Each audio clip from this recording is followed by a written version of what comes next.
Hi everyone, it's Miss Megan again. I'm going to read you another story. This is an Easter story. It's the biggest Easter basket ever. Once there were two mice who fell in love with the same Easter basket, but a lot had to happen before they did. The week before Easter, moms and dads in Mouseville were spring cleaning and baking cookies when the mayor made his announcement. We will have a gala Easter celebration on the village green. We will have an egg rolling contest and an Easter egg hunt.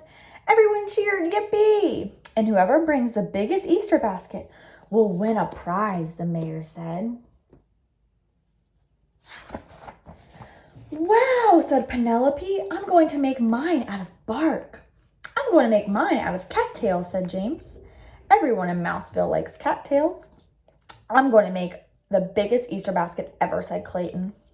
I know you'd say that, said his friend Desmond. The field mouse, I'm the one who's going to make the biggest Easter basket ever. Oh, really, said Clayton. Yes, really, said Desmond.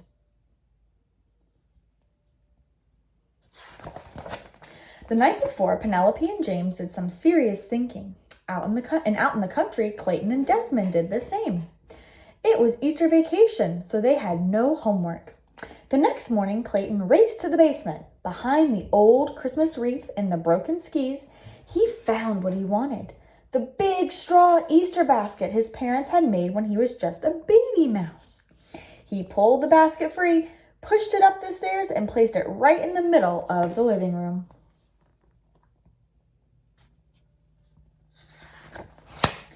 Over at Desmond's, there was no basket, but he and his brother Morris were making one out of twigs. By the end of the day, their big Easter basket sat in the middle of their living room.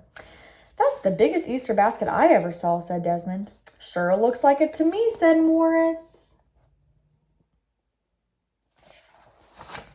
That evening, when Clayton's family came in for dinner, Dad said, Son, what's our old Easter basket doing in the middle of the living room?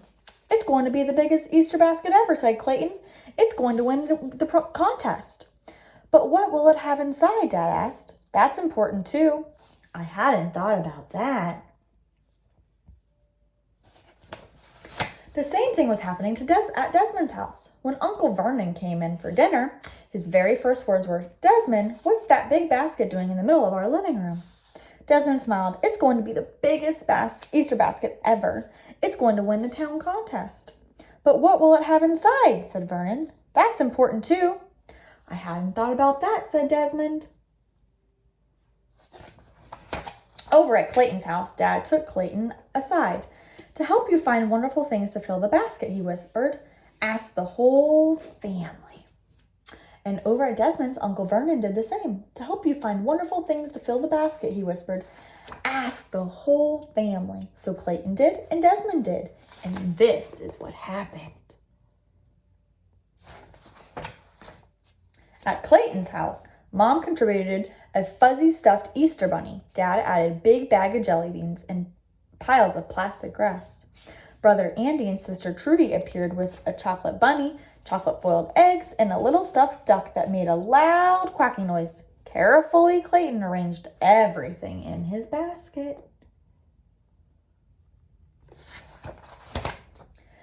At Desmond's house, Uncle Vernon contributed his own bags of jelly beans and plastic grass. Morris added 2 marshmallow bunnies, a dancing chick with a silly grin, and a big meringue egg with a mouse family inside.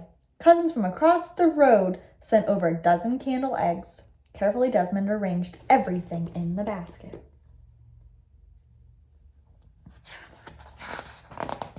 The next morning, Clayton rushed into the town to check out the competition. Both Penelope and James had made baskets the same size as his. Clayton knew he would have to do something bigger and better. That afternoon, Desmond realized the same thing. Each was certain he had to have something extra special. Colored Easter eggs, declared Clayton. Colored Easter eggs, declared Desmond. They both ran off to the market to buy eggs and food coloring. Clayton bought 5 cartons of large eggs and blue, green, and purple dyes. Desmond bought 5 cartons of large eggs with red, orange, and pink dyes. Each staggered out of the door with a huge pile of boxes. They jumped into each other and fell down. Broken eggs landed everywhere. Clayton wiped off his head and laughed. Desmond wiped off his head and laughed. "We should make this Easter basket together," said Clayton. "No one said we couldn't," said Desmond. They're going to work together now. The next day, they asked their families to be partners. Soon, everyone was gathering more treats. Clayton organized the sorting the egg coloring. Desmond and Morris made a twig basket twice the size of their original one. Look at that big basket. In no time, they had the biggest Easter basket ever. And on Easter morning, with the egg rolling contest already underway, they carried it to the town square. Oh my goodness, look at that basket. Immediately, the mayor awarded both families the prize, a giant cheese bunny. Everyone danced around, munching and high-fiving. Then they shared the basket with the whole town. "We did it," said Clayton and Desmond, handing out chocolate foil eggs. "All of us together." They worked together to make the big basket.